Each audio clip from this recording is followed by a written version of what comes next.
Thank you. Thank you. Prime Minister Giorgia Meloni, thank you, Georgia, for being here with us today. The hearts of the UDC are truly grateful for your presence. This is a celebration of a new beginning after a few years, and having the Prime Minister at the opening ceremony, I think, is a wonderful thing. Thank you, Georgia. Over to you, and thank you again from the bottom of my heart.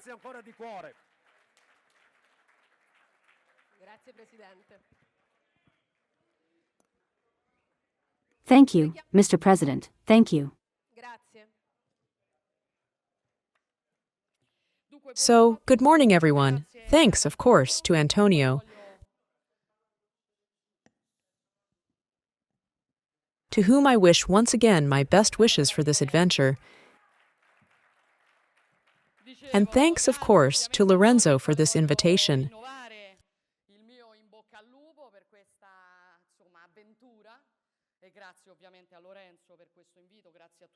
I really wanted to be here, even though I've driven the organization a bit crazy with the schedule, even if only for a brief greeting, because few people are more aware than I of how important it is for a political party to celebrate moments like the one you are celebrating over these 2 days.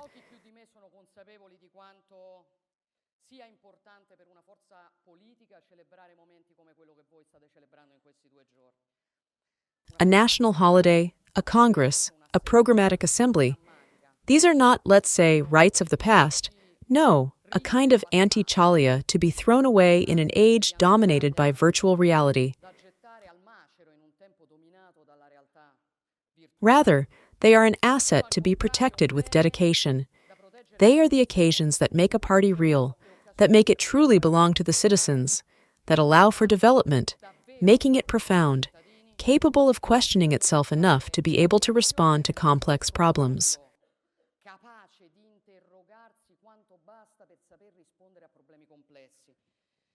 We live in a time when they'd like to convince us that all this should be scrapped,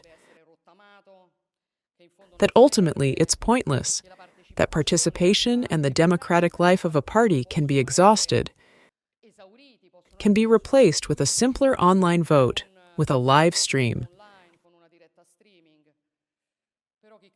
However, those who truly believe in democracy, those who believe in the value of politics, know that nothing can ever replace the interaction between real people, looking into each other's eyes, the thrill of feeling part of something bigger, of feeling part of a community that fights with you for the same values you believe in.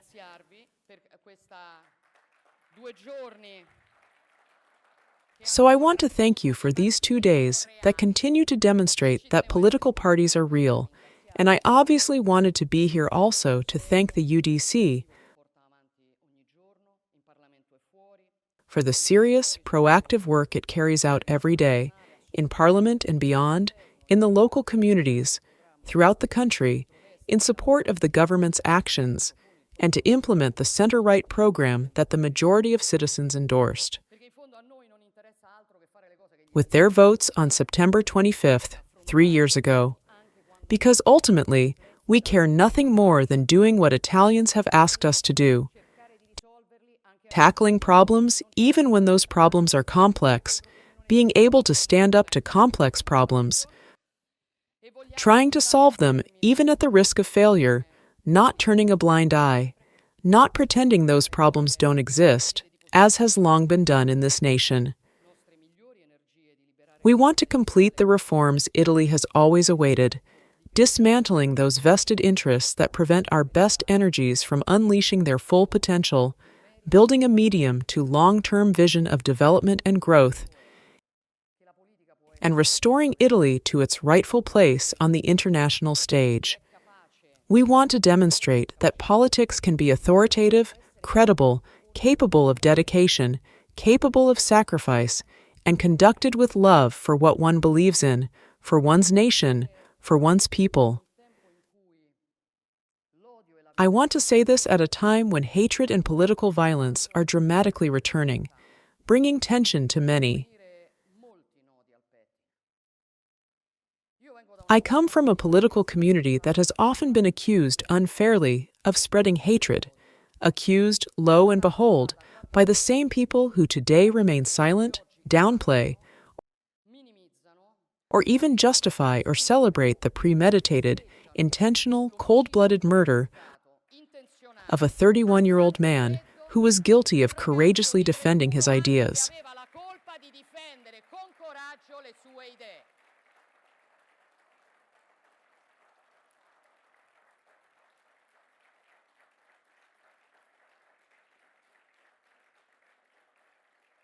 He simply sat in public and allowed anyone to challenge him to a debate on any issue because he was convinced of his beliefs.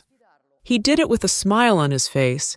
He did it with respect, and that was scary, because when you have no arguments, you fear those who do. I've seen it happen many times.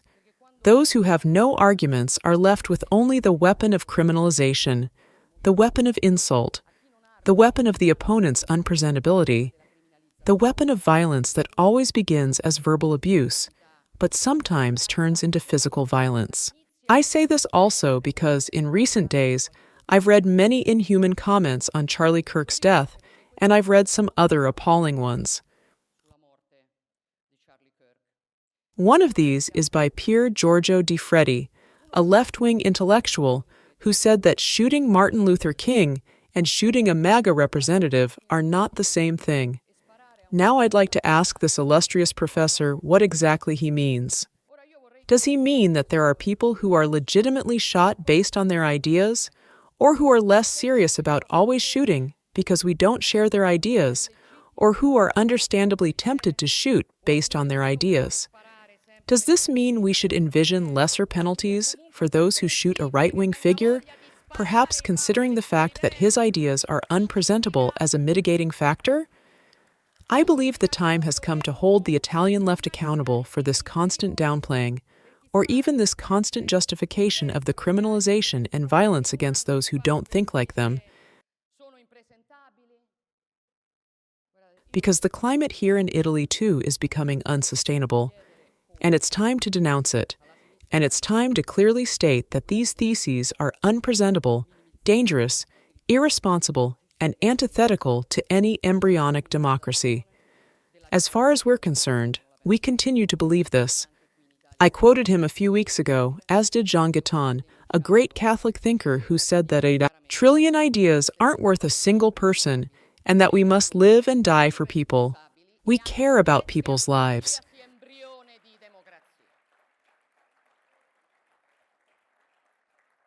We care about the fact that the playing field we have chosen is the field of reality, where what matters is not ideology, but the ability to get to the heart of problems,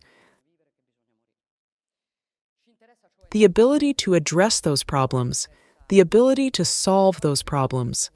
This is what drives our political action, what nourishes the meaning of our daily work. We willingly leave everything else to the arrogance of those who think it's possible to shape reality according to their own beliefs. We like to delve into issues, even the thorniest ones, even those seemingly too difficult to address, then evaluate all possible options, courageously choose and pursue the option we believe to be most effective.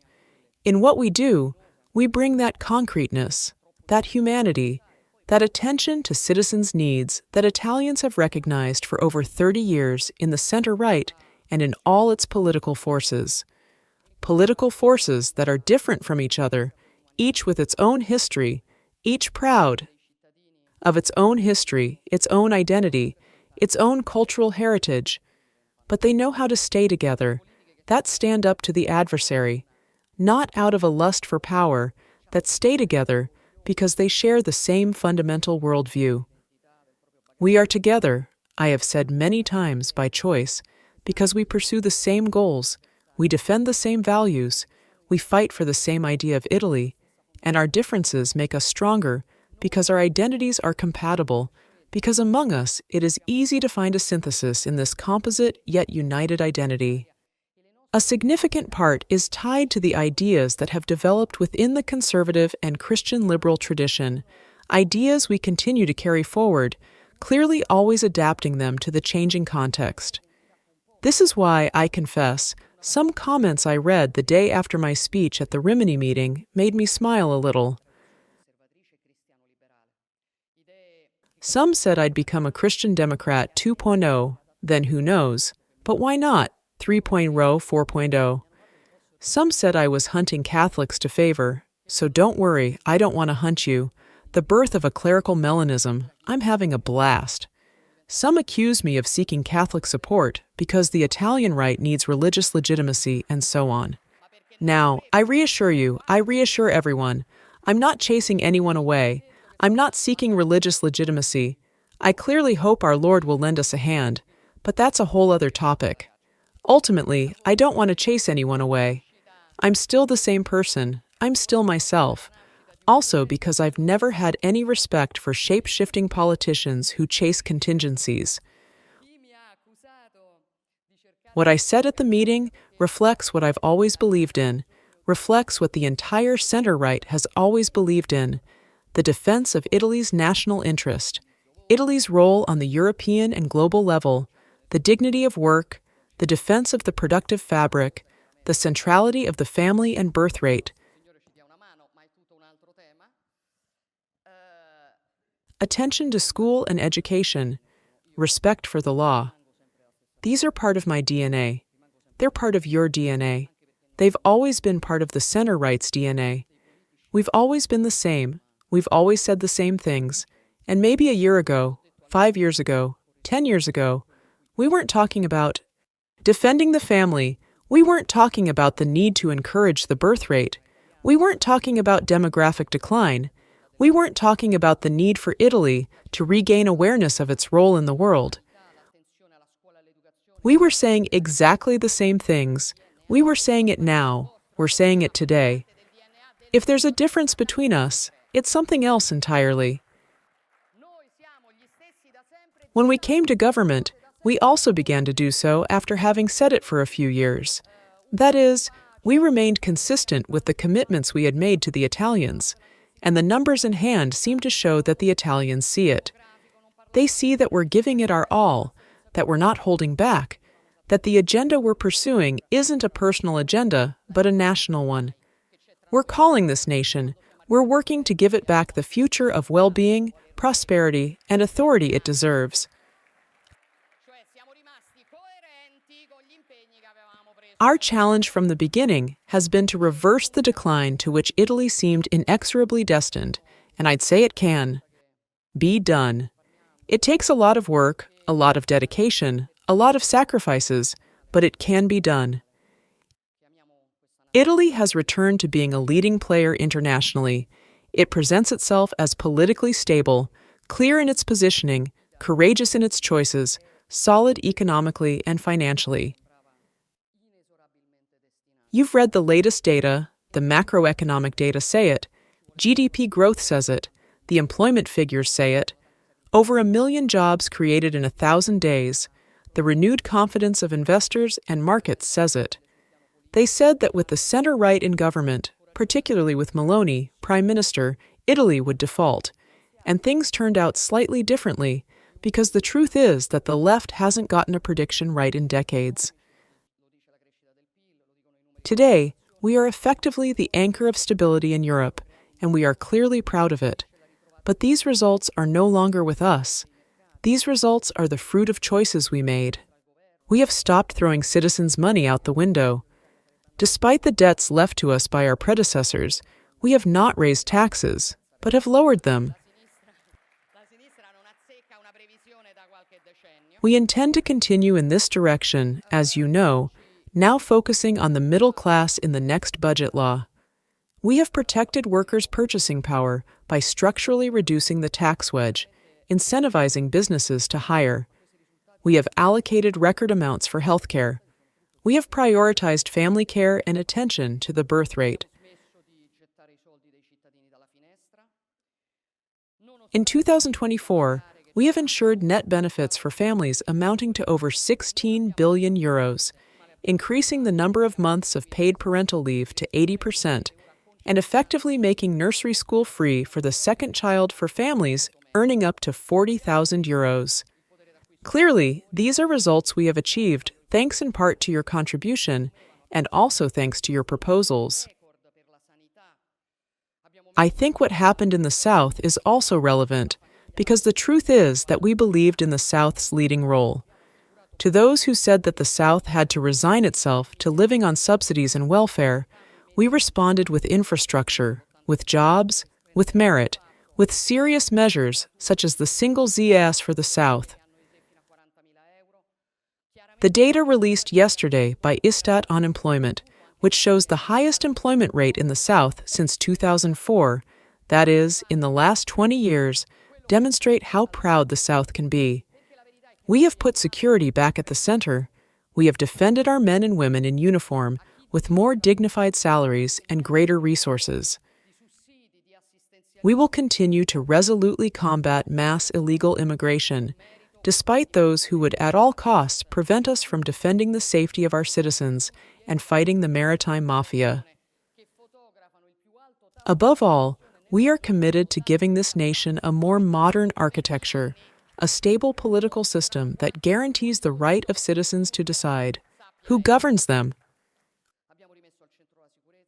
We want to put an end to the era of technocratic government overturns, cobalt-light governments that run over the heads of Italians and have no correspondence with the will of the people. Italians demand governments chosen by the citizens, stable, with the necessary time to carry out the program with which they present themselves before the citizens. We want to respond to this request with the reform of the Prime Ministerial office, a reform necessary to strengthen democracy, but also to strengthen the economy, and we are seeing it. We're seeing how much the stability of the political system makes a difference, because only a stable government can truly have a vision and realize that vision.